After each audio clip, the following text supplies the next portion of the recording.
नमस्कार दोस्तों। एक दिन मैं और मेरी पत्नी दोनों बैठे चाय पी रहे थे कि बातों ही बातों में मेरी पत्नी कहने लगी, घर में बहुत सारा ऐसा ही सामान पड़ा है जो मुझे वक्त आने पर इस्तेमाल करना होता है और अभी उसकी ज़रूरत नहीं पड़ती। क्या तुम मेरे लिए एक स्टोर रूम बनवा सकते हो जिसमें मैं सारा कूड़ा कबाड़ा रख सकूं? मैं अपनी बीवी से बहुत प्यार करता था, पर मेरे पॉकेट में फ़िलहाल इतनी गुंजाइश नहीं थी कि मैं उसकी स्टोर रूम की ख्वाहिश पूरी कर सकूं। इसीलिए मैंने उससे 1 महीने का टाइम मांगा। 1 महीने में मैंने अपने काम के वक्त को 2 गुना कर दिया और अपनी पत्नी की ख्वाहिश पूरी करने का पूरा इरादा कर लिया। जैसे ही 1 महीना ख़त्म होने को आया, मैंने अपनी बीवी की ख्वाहिश पूरी करने के लिए कुछ ही दिनों में स्टोर रूम बनवा दिया। रोज़ाना बहुत कम काम करता था, मगर उस दिन कमरा बनवाने के बाद से मुझे अपनी पत्नी का रवैया कुछ अच्छा महसूस नहीं हो रहा था। ये काफ़ी बार हुआ है कि मैंने उसे अकेले में रोते हुए भी देखा है। मेरा ध्यान उस तरफ कभी नहीं गया कि उसके रोने की वजह वह छोटा सा स्टोर रूम भी हो सकता है। मेरी और मेरी पत्नी के बीच कभी भी किसी भी बात पर इतने सालों में लड़ाई नहीं हुई है। हालांकि हमारे यहाँ औलाद भी ना थी, तो भी ना कभी मैंने उसे ताना दिया और ना ही कभी मेरी पत्नी ने उस बात पर नाखुशी जताई। भगवान की दी हुई तमाम चीज़ों से वह बेहद खुश थी मेरे साथ। मैं अपनी कम तनख्वाह में भी अपनी पत्नी को खुश रखने की कोशिश किया करता था। कभी उससे गजरे ला कर देता था, तो कभी कभी हम बाहर घूमने भी जाया करते थे। इन दिनों उसने ना तो कहीं बाहर घूमने की इच्छा जाहिर की थी और ना ही मुझे छोटी छोटी फरमाइशें किया करती थी। मैं बहुत परेशान रहने लगा था। एक दिन मैंने उससे कहा कि मैं उसे डॉक्टर को दिखा लाता हूँ। मेरे बहुत मनाने के बाद उसने मेरी बात मान ली। हम दोनों लोग डॉक्टर के पास गए। डॉक्टर ने मेरी पत्नी के रोने की वजह उसकी कोई परेशानी बताई। मैं बहुत परेशान था कि ऐसा क्या हुआ। मेरी बीवी को बहुत परेशानी लग गई है। मैंने उससे बात को करने की कोशिश की, तो उसने मुझसे कहा कोई परेशानी नहीं है। मुझे लगा कि बच्चा ना होने की वजह से परेशान है। जो मैंने उसे कहा कि मैं दोबारा तुम्हारा इलाज करवाना चाहता हूँ, तो उसने मुझे सख्ती से कहा अब मुझे किसी भी डॉक्टर के पास नहीं जाना है, किसी भी इलाज की ज़रूरत नहीं है। मैं अपनी पत्नी की उस बात से बहुत हैरान हुआ और मैंने गुस्से में आकर उसे वजह पूछी, तो कहने लगी मेरे पास बच्चों को पालने का वक्त नहीं है।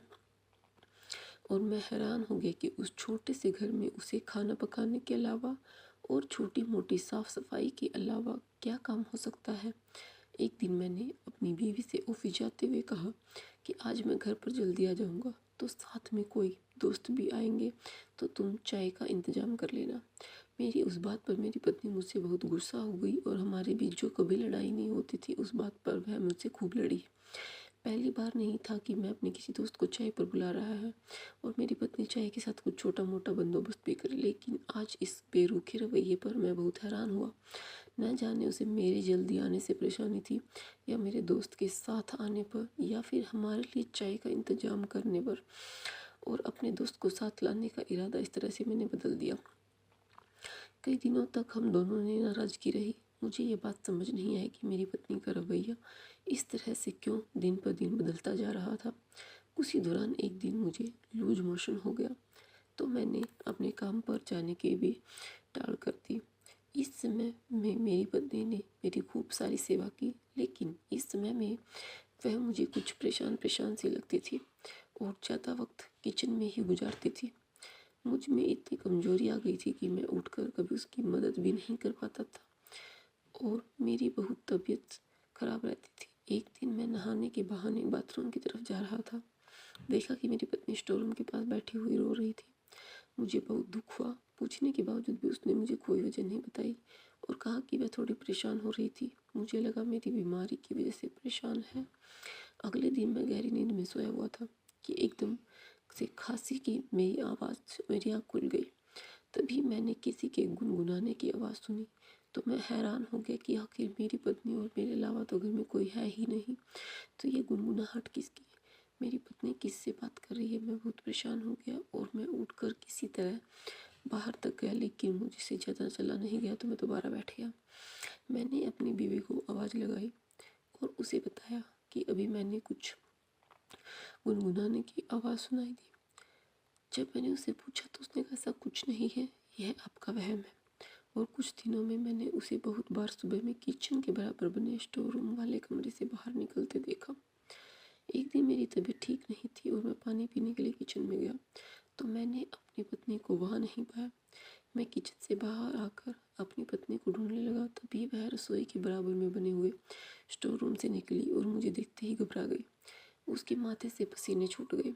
मुझे लगा कि ऐसी क्या बात है। उस वक्त मुझे बहुत अजीब लगा, क्योंकि मैंने जब भी उसे किचन के बराबर के बनवाए हुए स्टोर रूम से बाहर निकलते देखा तो मैं हमेशा सोचता था कि कोई न कोई काम से वह उस कमरे में जाती है। लेकिन आज उसके माथे के पसीने ने मुझे कुछ और ही सोचने पर मजबूर कर दिया। मेरे पूछने पर उसने बताया कि वह सामान रखने गई थी। मैंने बात को यही ख़त्म कर दिया, क्योंकि मैं अपनी पत्नी से इस बात को लेकर अब ज़्यादा बहस नहीं करना चाहता था, क्योंकि मेरी बीमारी में उसने खूब सारी सेवा की है, जिससे उसने मेरा दिल जीत लिया। कुछ दिनों बाद जब मैं ऑफिस के लिए उठा तो भी मेरी पत्नी कमरे में नहीं पाई थी। मैंने सोचा कि वह किचन में मेरे लिए नाश्ता बना रही होगी। जब मैं किचन में गया तो वह वहाँ भी मौजूद नहीं थी। मैंने बाथरूम में और पूरे घर में कोने कोने को चप्पे चप्पे को छान डाला, मगर मेरी पत्नी मुझे कहीं भी नहीं मिली घर में। अभी भी मैं घर से बाहर परेशानी से निकलने ही वाला था कि कुछ आवाज़ मेरे कानों में सुनाई दी। मुझे यह बात समझ नहीं आई, लेकिन इतना समझ आई कि वह आवाज़ उसी रूम से आ रही थी। मैंने दरवाज़ा खोलना चाहा तो वह अंदर से लॉक था। मुझे काफ़ी परेशानी हुई। मैं कमरे में आया और मेरी पत्नी मेरे पीछे आ खड़ी हुई थी। मैंने उसे पूछताछ किया, उससे पूछा वह कहाँ थी, तो उसने मुझसे कहा कि वह सामान सेट करने की खातिर उस कमरे में मौजूद थी। अब की बार मैंने उससे नहीं बताया कि मैंने उस कमरे में से कुछ आवाज़ें सुनी, क्योंकि मैं उस बात का खुद पता लगाना चाहता था कि वह आखिर ऐसा क्या कर रही है जो बार बार मेरी पत्नी उस कमरे में मौजूद होती है, और ऐसी कौन सी आवाज़ है जो मुझे परेशान की जा रही है थी। मैं दिन रात उसी परेशानी में घुलता जा रहा था, लेकिन उस गुनगुनाहट की आवाज़ इतनी हल्की हुआ करती थी कि मुझे कोई भी आवाज़ समझ में नहीं आती थी। और अब मैं चुपचाप अपनी पत्नी का पीछा करने लगा, लेकिन मैं इतनी हिम्मत न कर पाया कि मैं अपनी पत्नी से इस बारे में बात कर सकूं। मुझे लगता था कि मेरी बीवी ने मेरी आवाज़ बंद करवा दी है और मैं कभी भी उससे इस बात के बारे में नहीं पूछ पाऊंगा। क्या था जो मुझे परेशान कर रहा था? मुझे अपने उस दिन के पैसे पर बहुत मलाल महसूस हो रहा था कि उस दिन मैंने अपनी पत्नी की बातें मानी थी कि मैं उसका स्टोर रूम बनवा दूंगा। कभी मुझे लगता है कि मेरी पत्नी किसी खास लोगों किसी गंजे में आ गई है। कभी मुझे लगता था कि मेरी पत्नी उस दुनिया में इंसान जैसी ही नहीं है, उस दुनिया में कोई भूत प्रेत का साया है। पत्नी एक बदचलन औरत जो छुप छुप कर उस कमरे में किसी और से मिलती है। लेकिन कभी कभी एक फैसले पर कायम नहीं रह पाया, क्योंकि मैं किसी भी बुनियाद पर अपनी पत्नी पर कोई भी इल्ज़ाम नहीं लगा सकता था, क्योंकि मुझे कोई सुराग नहीं मिल रहा था। ऐसा नहीं था कि मैंने उस दरवाजे को खोलने की कोशिश नहीं की, लेकिन मुझे लगता था कि मेरी पत्नी जो 15 घंटे उस दरवाजे की पहरेदारी कर रही होती है, जब भी मैं उस दरवाजे की तरफ जाता था तो मेरी पत्नी किसी न किसी बात के बहाने मुझे वहाँ से हटा देती थी। वह किसी न किसी बहाने मेरा ध्यान उस तरफ से हटवा देती थी। मैं बहुत परेशान था। अब मेरे लिए उस कमरे के दरवाजे का खोलना ज़रूरी हो गया था, लेकिन मैं क्या करता? मैं अपनी पत्नी को उस बात के मामले में बताना नहीं चाहता था। मैं उसकी जासूसी करना चाहता था, मगर मैं बहुत मजबूर हो चुका था। मुझे समझ नहीं आ रही थी कि मैं क्या करूं। मैंने ज़िंदगी में खुद को उससे ज़्यादा परेशानी कभी नहीं हुई थी। कभी कभी बहुत गुस्सा आता था, दिल चाहता था कि सब कुछ ख़त्म कर दूं और अपनी पत्नी को तलाक दे दूं, उसकी सारी करतूत उसके सामने लेके रहूं। मगर मैं परेशान था कि मेरे पास कोई भी पक्का सबूत नहीं था। एक दिन मैंने प्लान बनाया कि मैं ऑफिस में ना जाऊं और पूरा दिन अपनी पत्नी की हरकतों पर नज़र रखूं। उस दिन मेरी पत्नी की तबीयत काफ़ी ख़राब थी, तो मैंने उससे आराम करने को कहा और खुद तैयार होकर ऑफिस जाने के लिए रवाना होने का ड्रामा किया। मैंने उसे कहा था कि तुम बिस्तर से खड़ी मत होना, मैं खुद ही चला जाऊंगा। बाहर के दरवाजे के पास एक अलमारी रखी हुई थी, तो मैं बाहर तक आया और उस अलमारी के पीछे छुप गया। मेरी पत्नी को भी महसूस नहीं हुआ कि मैं घर में ही हूँ। उसने उठकर नाश्ता बनाया और मैं देखकर हैरान हो गया कि वह दिन में कमरे के दरवाजे को खोलकर अंदर जाती है। वह दरवाजे से ताला लगा कर रखी थी। जब मैंने उस ताले के बारे में पूछताछ किया तो उसने कहा था कि उसने अपने कीमती जेवर भी उस कमरे में छुपा रखे हैं, क्योंकि अगर भगवान ना करे कोई चोरी हो जाए तो उसका मेरे को पूरा कबाड़ा का कमरा समझेगा और उस कमरे की तरफ उसका कोई ध्यान नहीं जाएगा। उसने उस कमरे का दरवाज़ा खोला और अंदर 2 लोगों का नाश्ता लेकर जाने लगी तो मैं हैरान हुआ और चाय की 2 कप देखकर मेरा शक और बढ़ गया। मेरे मौजूद होने के बाद भी जो मेरी पत्नी ने किसी को उस घर में रखा हुआ है, मैं गुस्से से खोल उठा। ऐसा कौन हो सकता है? और मुझसे भी ज़्यादा अजीज अंदर ही अंदर बुला रखा था। मैं मान चुका था कि मेरी पत्नी एक बदचलन औरत है जिसने मेरे होते हुए किसी आदमी से रिश्ता रखा, और मैं समझता था मेरी पत्नी या तो किसी भूत के साए में है या कोई और मामला है। अब मुझे अपनी पत्नी से नफरत होनी शुरू हो गई थी। मेरे पैरों का कांपना शुरू हो गया था। अपने जज्बातों पर मैं काबू नहीं रख पा रहा था, लेकिन कदम इतने भारी हो गए थे कि उस अलमारी से लेकर बंद दरवाजे के कमरे के दरवाजे तक का सफ़र तय नहीं कर पा रहा था। मुझे लगा था कि वो कुछ मिनट कितने भारी हो गई थी कि लगता था आज तो इस दुनिया से चला जाऊंगा, फिर अपनी पत्नी को ही जान से मार दूं। यह मैं जानता हूँ और मेरा भगवान जानता है कि मैंने उन चंद कदमों का सफ़र कमरे के दरवाजे तक कैसे तय करके पहुँचा। मेरे हाथ जो सिल गए थे, मेरा पूरा बदन पसीना पसीना हो रहा था। मैं दरवाज़ा खोलने के लिए अपने हाथों को उठा ही रहा था, दोबारा से मुझे गुनगुनाने की हल्की आवाज़ मेरे कानों में आई।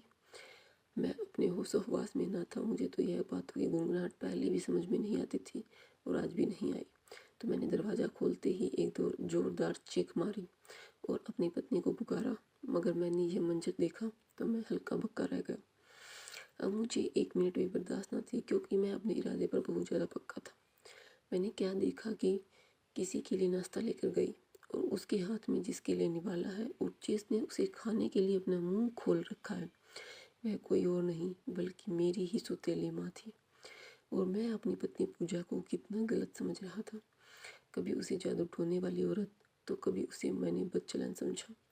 मेरी चीख निकल पड़ी और फिर मेरी चीख सुनकर मेरी पत्नी के हाथ से नाश्ते का निवाला गिर गया और मेरी सौतेली माँ, जो मुझे देखकर हक्का बक्का रह गई थी, उसकी भी पसीने छूटने लगे। मुझे लगा जैसे कि किसी ने मेरे कदमों तले से ज़मीन निकाल ली है। इसका मतलब इतने दिनों तक पूजा मेरी माँ को बंद कमरे में छुपाए उसकी खिदमत की जा रही थी, जो कि मेरा फ़र्ज़ था, मगर मैं अपने फ़र्ज़ से भागना चाहता था। मैं अपनी सौतेली माँ को कभी भी अपनी माँ मानने को तैयार न था। मुझे शुरू से ही बोला गया था कि मेरी माँ की मौत की वजह मेरी सौतेली माँ ही थी। हालांकि मैं जानता था कि ऐसा कुछ भी नहीं है, लेकिन फिर भी मेरे जहन से कुछ बातें बिल्कुल भी नहीं निकल रही थी और मैं अपनी सौतेली माँ को कबूल करने को तैयार ही नहीं था। मेरी पत्नी ने भी कई बार मुझे दुबे लफ्ज़ों में समझाया था कि माँ तो माँ होती है, चाहे वह पालने वाली माँ हो या पैदा करने वाली। लेकिन उस बात पर मेरे शरीर में नाराज़गी ने मेरी पत्नी को उस बात पर दोबारा इसरार न करने पर मजबूर कर दिया। जानती थी कि मैं अपनी माँ से बहुत नाराज़ हूँ और मेरी सौतेली माँ की मजबूरी थी, इसीलिए वह मेरी पत्नी पूजा से मदद मांगने के लिए आई थी, क्योंकि उन्हें मेरे माँ बाप के मरने के बाद मकान मालिक ने घर से निकाल दिया था और अब उनके पास कोई रहने को घर नहीं था। सॉरी यार, माँ को अपने साथ की ज़रूरत थी, लेकिन घर में क्लेश ना हो उस वजह से उसने मुझसे यह बात छुपाई और मेरी सौतेली माँ को अपने घर में जगह दी। इसीलिए पूजा इन दिनों बहुत ही परेशानी की हालत में रहती थी, क्योंकि वह दोनों तरफ से फंस चुकी थी। एक तरफ पति था और दूसरी तरफ मेरी सौतेली माँ। मेरी पत्नी पूजा बहुत ही रहम दिल की है, जो मेरी माँ को कभी भी हमेशा अपनी माँ का दर्जा देती थी।